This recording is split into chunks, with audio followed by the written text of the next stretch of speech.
I will never forget the night my own mother looked me in the eye and told me, in front of our entire family, that I was a disappointment. Her voice cut through the air like glass shattering, and the laughter that followed was worse than any blade.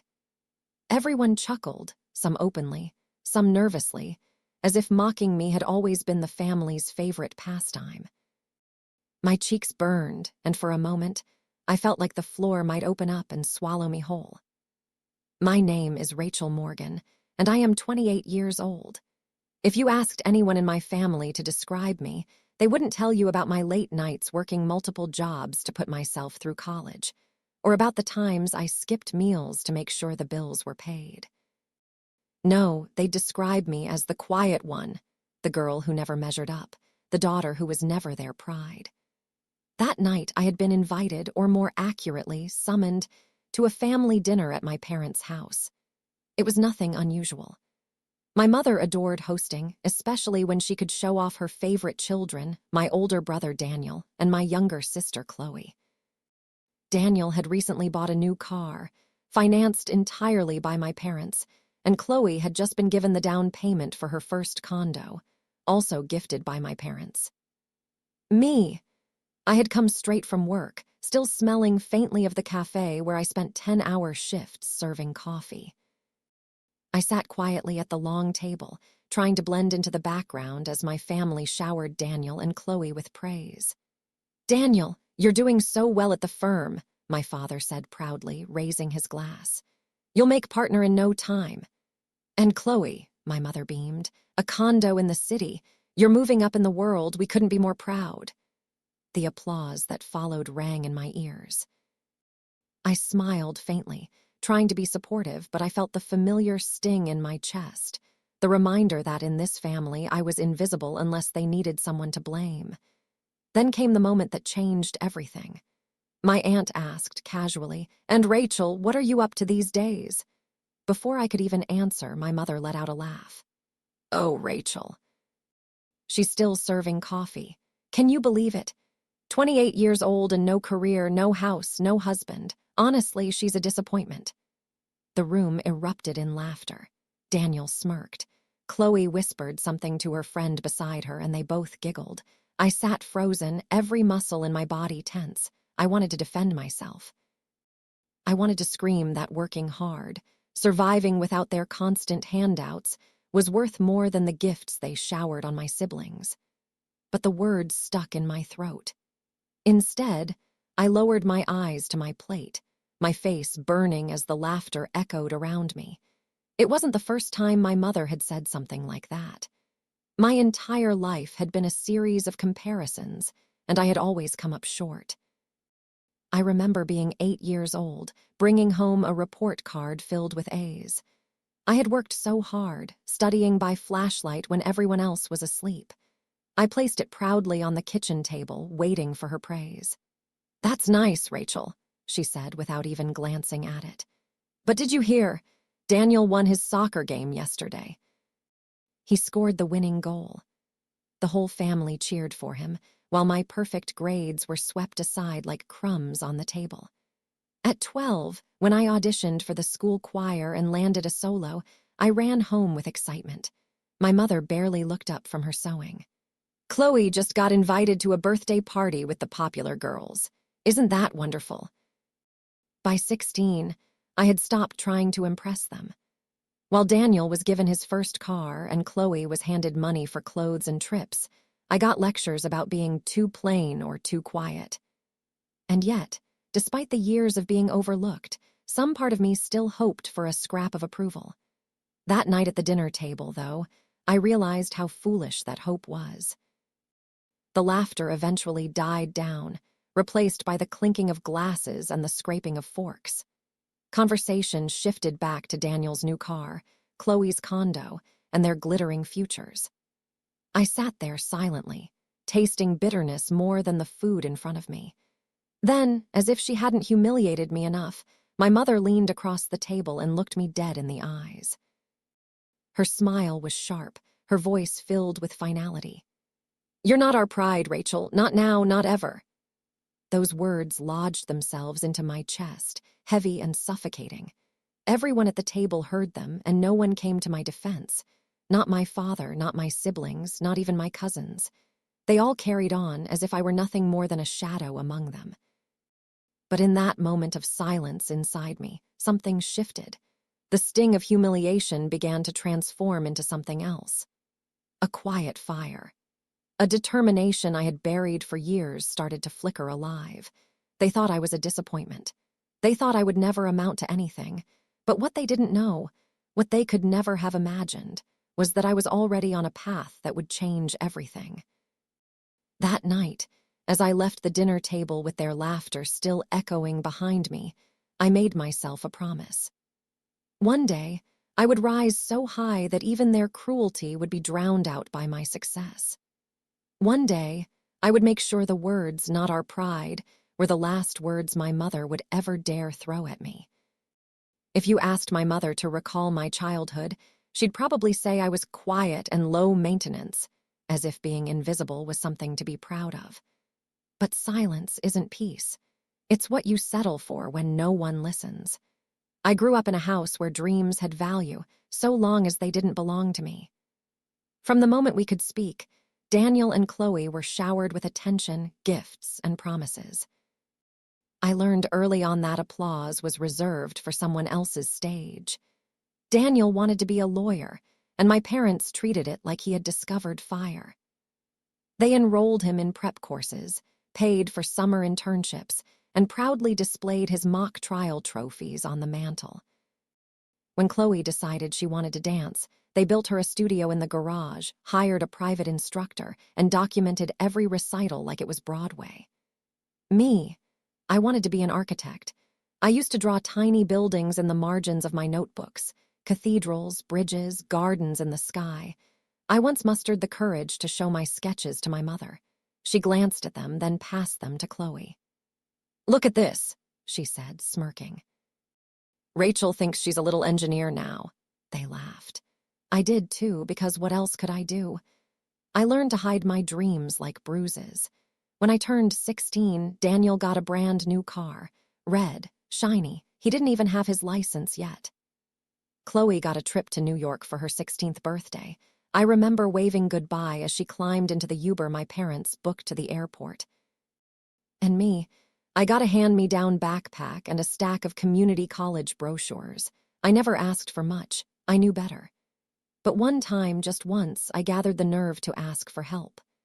I was 17, top of my class, and had been accepted into a summer architecture program at a university out of state. It wasn't a full scholarship, just a partial one, but it was something. I brought the acceptance letter home, hands trembling with excitement. My mother didn't even look up from her magazine. "Is this going to cost us anything?" she asked. "A little," I admitted, "but I'll work to cover the rest. I just need help with the flight and maybe." "That's a no, Rachel," she cut me off sharply. "We're not throwing money at some artsy dream. Be realistic. Get a job like everyone else." That summer, while Daniel interned at a prestigious firm thanks to a connection my father paid for, and Chloe went on another dance retreat, I picked up a job at the diner on Main Street. Greasy uniforms. 10-hour shifts. Tips that barely covered my textbooks. And every night, I walked home past the dark windows of closed stores, pretending those reflections weren't of a girl being left behind. At school, no one knew. I kept my head down, got good grades, and smiled through it. But the silence built up. It filled every crack in my chest. I remember one night at dinner when my father boasted about Chloe's solo in her recital, how graceful she was, how much natural talent she had. Then he turned to me and said, "Rachel, are you still cleaning tables?" I nodded, swallowing the lump in my throat. He laughed. "At least someone in this house is learning humility." Even my accomplishments, however small, were met with sarcasm. When I made the dean's list in college, no one congratulated me. When I paid off my first semester entirely on my own, my mother asked, "And you're proud of that?" As if scraping by was something to be ashamed of. But through all of it, I was learning. Not just about numbers or design or architecture, but about survival. About how to build something with nothing but my own hands. I stopped waiting for them to clap for me. I stopped announcing my milestones. I worked, studied, and saved in silence. And somewhere in the quiet, something began to grow. There was a moment. I think I was 20, when I sat in my tiny rented room surrounded by my notebooks and late-night coffee, and I whispered to myself one day, they will regret this. Not out of spite, but out of certainty. I didn't want their praise anymore. I wanted freedom. I started drawing again, not just in notebooks, but in real software. I watched YouTube tutorials in the dead of night. I built sample floor plans and branding decks for fake companies just to practice. I read business books from the library, wrote down goals in a cheap spiral-bound notebook. I started dreaming again, but this time I dreamed in secret, like planting seeds in the dark, waiting for spring. While my siblings were handed keys, contracts, vacations, I was teaching myself how to build. I began selling small services online. I took freelance design gigs, branding projects, and slowly, so slowly, something began to shift. Of course, no one noticed. Not my mother, not my father. They still called me directionless when they thought I couldn't hear. But I had finally stopped listening. I wasn't looking for their spotlight anymore. I was crafting my own stage, one brick at a time. If there was one constant in my life, it was this: my family didn't expect anything from me, except obedience. They didn't want to hear my voice. They didn't care about my boundaries, but they had no problem reaching into my pocket when it suited them. I had just turned 27 when Daniel's business collapsed. He had opened a boutique real estate firm, sleek logo, polished website, big promises. My father boasted about it for months, telling everyone that Daniel would make the family proud, that he was building a legacy. They poured thousands into his launch, office furniture, marketing, even hiring a staff. But Daniel had never managed anything on his own. He was all flash, no foundation. Within a year, the business was floundering. The day after Christmas, I got a call from my mother. No greeting, no warmth. Just, "Rachel, you've been saving money, haven't you?" I remember standing in the kitchen of my small apartment, still in my uniform, my hands trembling from fatigue after a 12-hour shift. "Yes," I said slowly. "Why?" "Daniel needs a lifeline," she said. "We all have to help. Family pulls together. You have savings and you don't even have rent to worry about. It's time you stepped up." I had to bite down on the inside of my cheek to keep from laughing. Me, the invisible one, now suddenly part of we. "I do pay rent," I replied, my voice steady. "And my savings aren't for bailing Daniel out." There was a pause. Then came the sigh. The disappointed, dramatic sigh my mother had mastered over the years. "You've always been selfish, Rachel." That word, selfish, rattled in my chest. Weeks later, the pressure only intensified. My father called, this time with a guilt-ridden monologue about family unity. He told me Chloe had already promised to loan Daniel $5,000. I later learned it was my parents who gave her that money. "We're asking you for 10, he said, as if it were a donation to some noble cause. $10,000. I'd saved it dollar by dollar over years. That money was my lifeline, my business seed, my escape route. "No," I said, clear, firm, final. The silence on the other end said it all. They didn't ask again, but they didn't need to. The betrayal came next, not as words, but as whispers, as cold shoulders. At a family cookout that spring, Daniel walked past my parked car and scoffed loud enough for everyone to hear. "Still driving that rust bucket, huh?" "You know, Mom offered me her old Lexus last week, but I told her to give it to you. You need it more." The way he said it, with that fake generosity, that smug grin, I wanted to scream. But I didn't. I smiled politely and walked away. Chloe chimed in later, casually commenting that I always wore the same jeans to every gathering.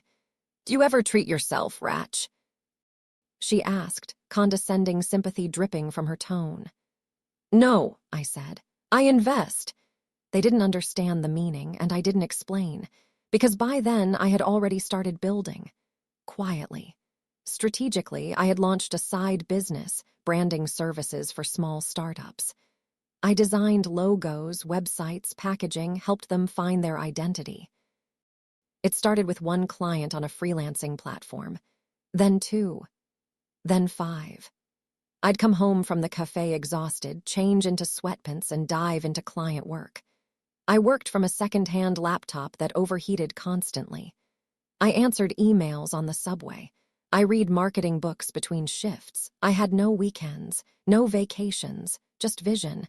And somewhere in the chaos, someone noticed me. Her name was Eleni. A client at first, owner of a wellness brand I helped repackage from the ground up. We met once in person at a cafe downtown. I had just delivered her final brand kit. She looked at me over the rim of her coffee and said, "You've got something rare, Rachel. You see the soul of things. People will pay for that." It was the first time in years someone had looked at me and seen more than a server, more than a sibling in the shadows. Eleni didn't just hire me again, she introduced me to two of her business friends. One of them led to my first 5-figure contract. She became my sounding board, my cheerleader, my mentor. "You don't owe them your progress," she told me once. "They didn't build you." "You did." And she was right. The more I worked, the more confident I became. The more I was belittled at family dinners, the more I focused on growing something that could never be taken from me. I still remember the moment I surpassed my cafe income with client work. I didn't celebrate with champagne or a night out. I sat at my desk, looked at the numbers on my screen, and let myself cry. Not because I had made it, but because for the first time in my life I didn't feel powerless. Still, I didn't tell my family. I let them think I was scraping by. I let them believe I was selfish, unambitious, directionless. Because I knew the truth, the more invisible I stayed, the more freedom I had to build. And somewhere deep inside, I started to imagine the moment they'd see what I had become. Not for revenge, but for clarity. For closure. They had planted the seeds of betrayal years ago, when they dismissed my dreams, denied my voice, and tried to drain my future. But what they didn't realize was that betrayal grows both ways, and what they had sown in cruelty, I was now harvesting in silence. It came to a head one Sunday afternoon in late fall, under the same roof where I had once eaten birthday cake with plastic forks and listened to my parents brag about Daniel's every mediocre win like he'd cured cancer. This time, it wasn't about praise. It was about money. Again. My mother called it a family meeting, which was code for Rachel. Come and be scolded. I hadn't wanted to go, but guilt is a stubborn ghost. It haunts you even after you've buried the desire to please. They sat me down at the kitchen table. Same cracked ceramic pitcher. Same fake flowers. Only now the air was tight and the looks on their faces were anything but casual. Daniel had racked up serious debt, not just business-related, personal. Credit cards, a second mortgage he took out without telling anyone, and apparently a failed investment in a luxury vacation property with guaranteed returns. It was all unraveling, and my parents were frantic. "Rachel," my father began, clearing his throat like he was about to deliver a eulogy. "This is serious. We need to act like a family." I already knew where this was going. I sat still. "We've decided it's time you contributed in a real way," my mother said, folding her hands. "You're sitting on that down payment money." I blinked. "Excuse me." "You've been saving," she said. "You don't own a home, you don't have a husband, no kids. What do you even need it for?" It landed like a slap. They wanted me to give them the money I'd saved for nearly a decade. Money meant for my future, my freedom, so they could cover Daniel's reckless mistakes. "We're asking you to sell off whatever savings or stocks you have and wire it to Daniel," my father added, like it was a logical errand. "You'll earn it back.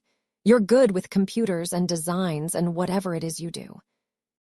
I could feel my pulse in my ears. "No," I said, just one word, but it echoed. Silence, then, "What do you mean, no?" Chloe asked, her voice rising. "It's Daniel, he's our brother." I said no, I repeated, louder this time.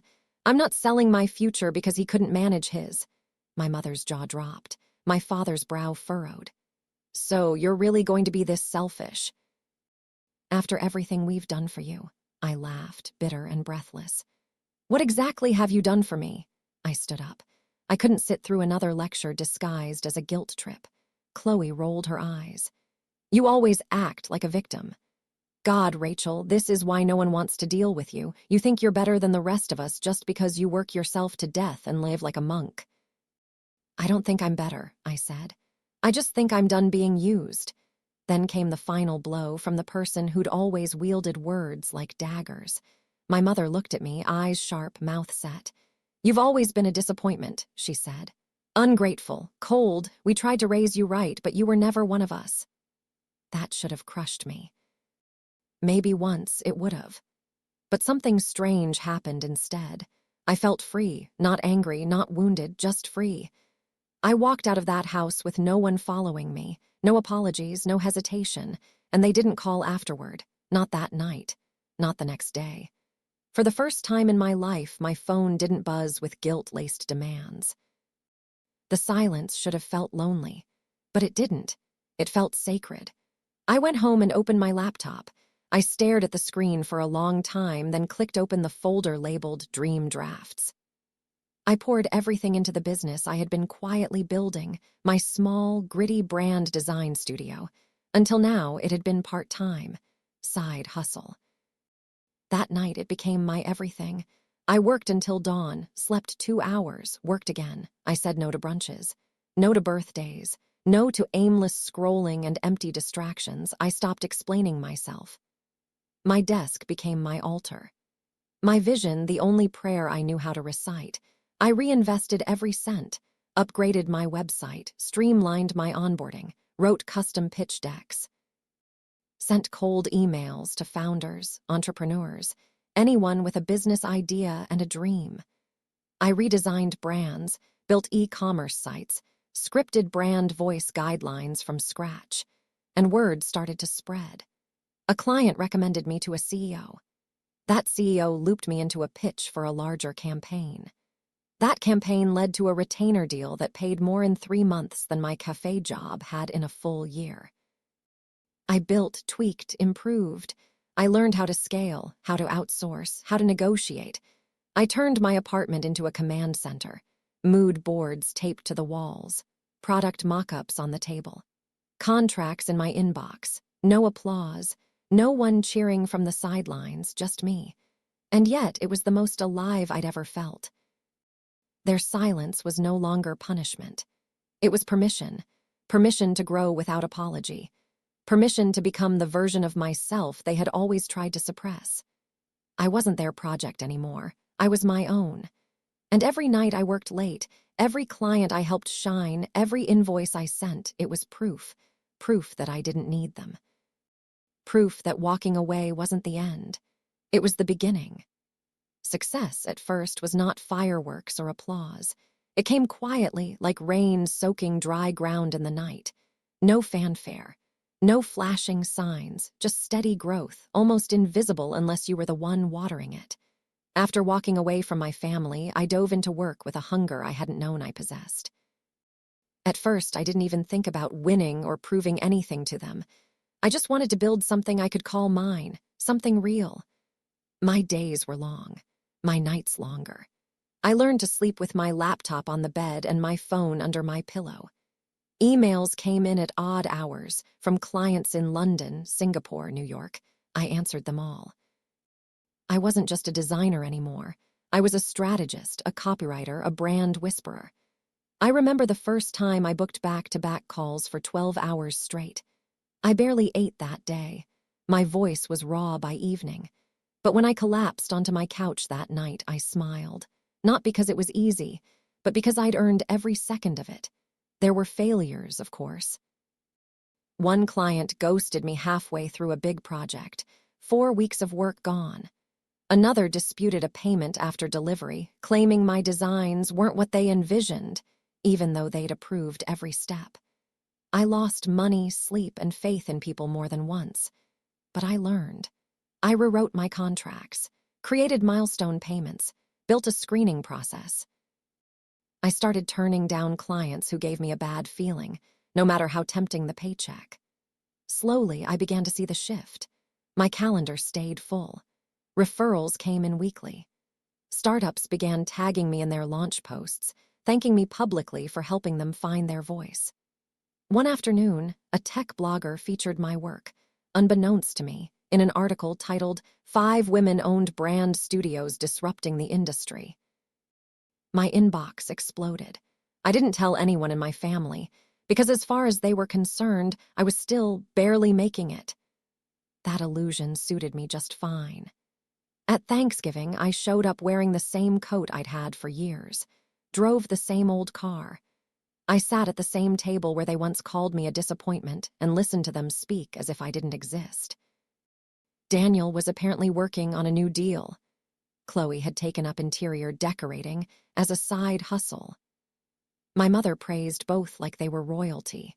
No one asked me how I was. No one noticed the glint of my custom business card holder or the fact that my phone buzzed non-stop with client updates. They still thought I was scraping by. And that made me smile. Because behind the curtain of modesty, something massive was unfolding.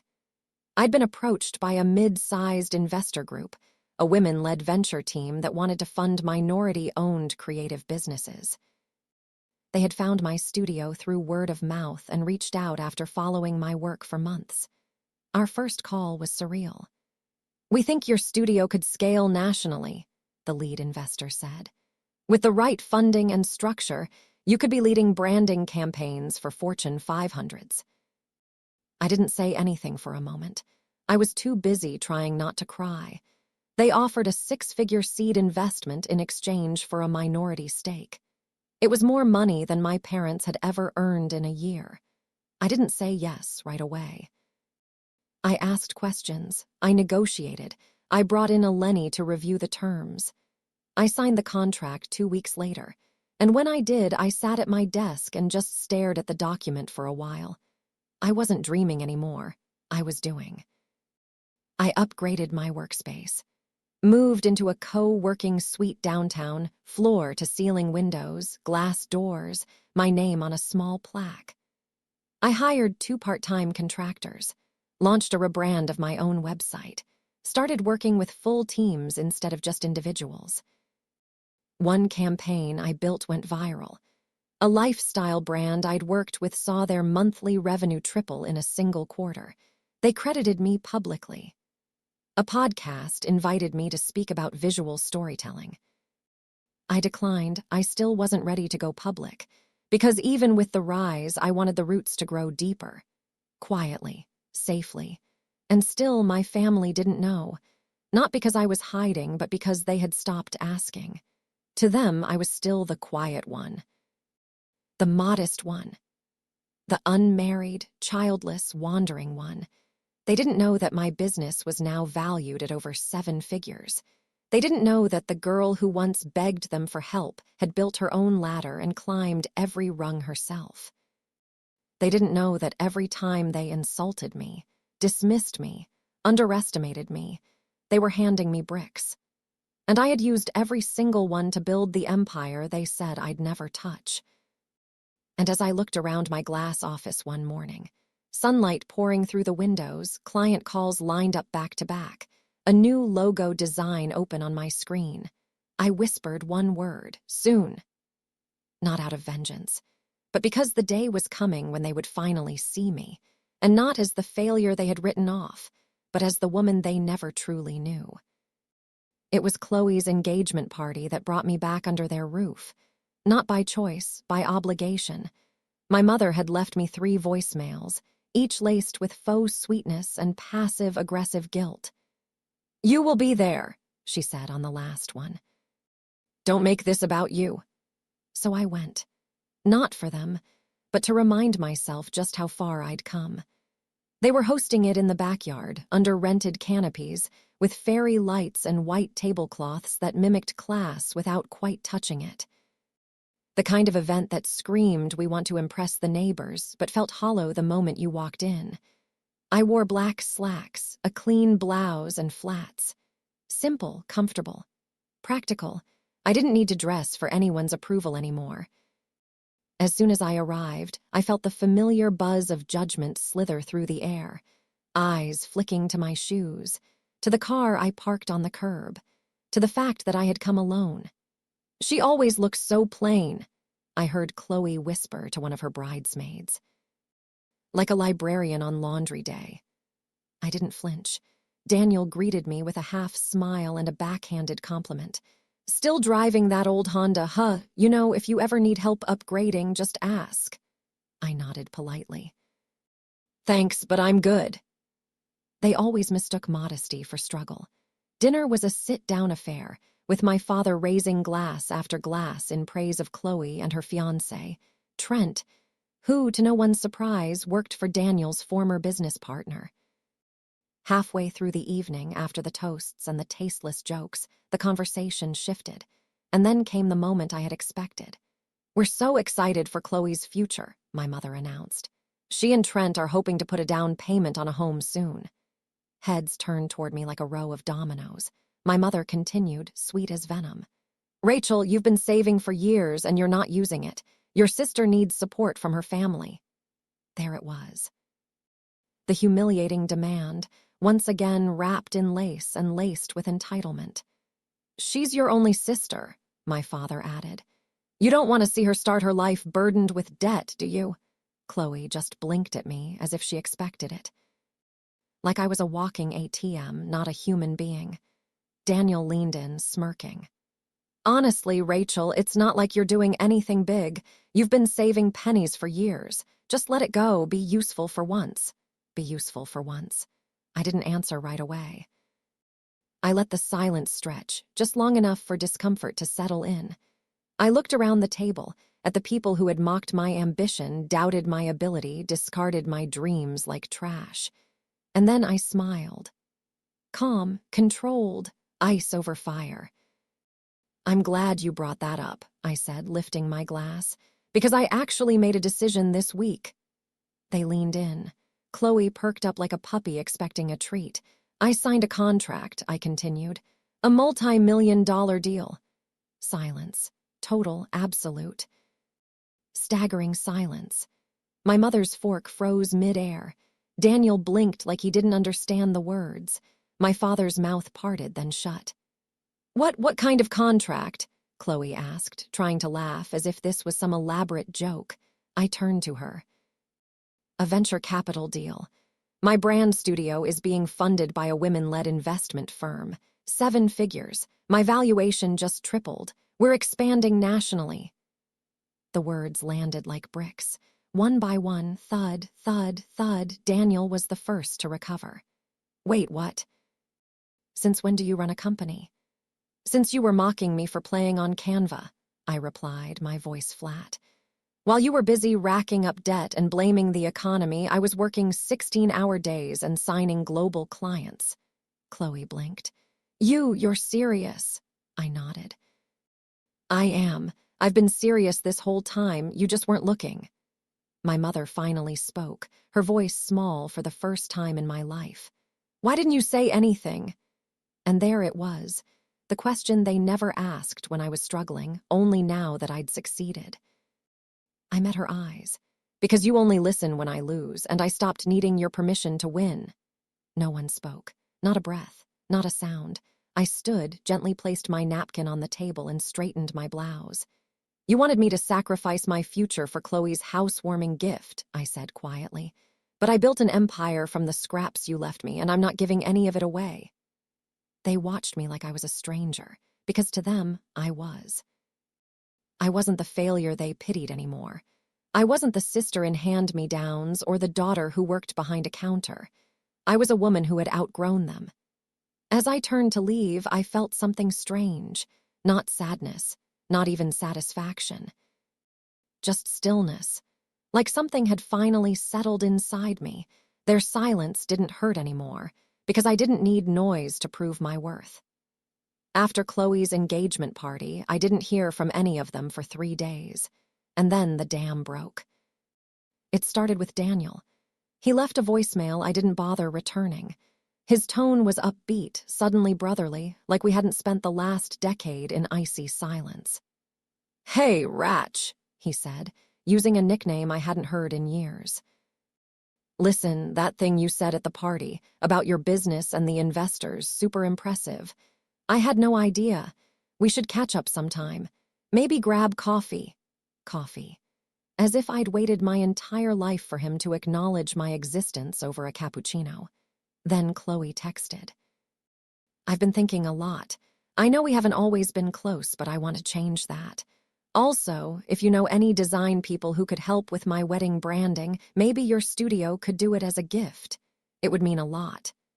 A gift, of course. My parents were next. A long, emotional email from my mother arrived with the subject line, "Let's start fresh." She wrote about how proud she was of my accomplishments, how she'd always believed in me deep down, and how misunderstandings happen in families. She ended with a request if I could help Daniel restructure his debts, maybe introduce him to my investors or offer a loan. She called it an opportunity to show grace. Grace. That was rich coming from the woman who once called me a waste of tuition. I didn't respond to any of them, not because I was bitter, but because I was done explaining myself to people who only reached out when they needed something. I wasn't angry anymore. I was simply uninterested. But life has a funny way of exposing the truth, even when you stay silent. A week later, Eleni invited me to speak at a closed-door women's leadership summit. I said yes, cautiously. It was time. The event wasn't public, but photos surfaced online, me speaking on a panel, shaking hands with venture capitalists, seated beside a Fortune 100 executive. A local business magazine picked it up. From invisible to influential, how Rachel Morgan quietly built $1 million studio. They used a photo of me smiling in front of my company's logo. Clean, sharp, powerful. It made the rounds fast. Old high school classmates shared it. A former manager of mine sent congratulations. LinkedIn flooded with messages. And somewhere in that viral wave, it reached my family. By the following Sunday, the entire extended Morgan clan knew. Cousins who once ignored me at reunions were tagging me in posts. An aunt I barely spoke to sent a card. Even my father's sister, who had always sided with my mother, wrote a comment. "So proud of our Rachel. You've become everything they never saw." And that's when it flipped. The same people who once mocked me for being quiet and directionless were now scrambling to rewrite the narrative. But they were too late. One by one, the calls came in, not from strangers, but from relatives who wanted to know why my parents never supported me. Why they never celebrated my wins. Why they only started talking about me after the magazine article dropped. At a family cousin's birthday dinner that I didn't attend, my name dominated the conversation. Apparently, Chloe had cried. Daniel had left early. My mother had gone quiet for most of the night. That's when I knew. They weren't just watching me rise. They were watching their lies crumble. Because for years, they had painted me as the disappointment. The failure, the one who didn't get it. And now the truth was out. The girl they'd dismissed had outgrown them, outworked them, outsucceeded them, not with spite, but with silence. That was my justice, not revenge, not loud, messy confrontation, but stillness, power, clarity, and boundaries. A few days later, my father called again. This time, he left a message that was less polished, less rehearsed. "Rachel," he said, voice gravelly, "you proved us wrong." And I don't know what else to say except, maybe we failed you. Maybe I did.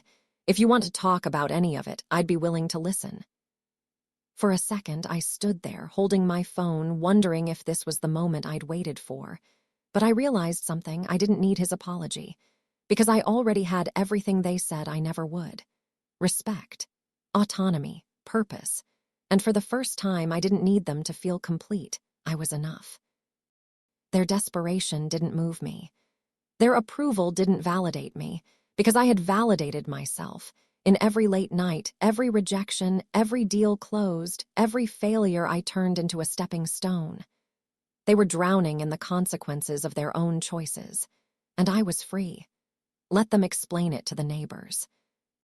Let them stumble through conversations with relatives who now asked, "Why didn't you ever talk about Rachel?" Let them sit in the wreckage of their pride while I built my own legacy. I didn't need to humiliate them. The truth did that for me. Some stories don't end with grand apologies. Some wounds don't need closure to heal. And sometimes, the greatest justice isn't revenge. It's rising into a life so full, so self-made, that the ghosts of your past can't find room to follow you. That's where I am now. Looking back, the rejection that once carved hollow spaces in my chest became the very framework of my strength. I was shaped not by love, but by the absence of it. And still I grew.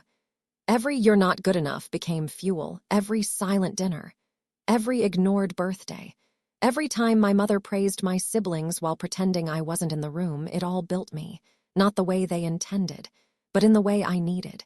Pain taught me resilience. Silence taught me focus. And loneliness. Well, loneliness taught me how to build a life that didn't depend on anyone clapping from the sidelines. Today, my world looks nothing like theirs. And thank God for that. My team is small but loyal. Designers, developers, project managers, all of them passionate, sharp, and kind. We work hard. We celebrate small wins. We support each other. There's no competition, no favoritism, no backhanded love. It's not just a company, it's a chosen family. Eleni, my mentor, my compass, my first real believer, still calls every Sunday. Sometimes to talk strategy, sometimes just to remind me that I am more than what they made me feel.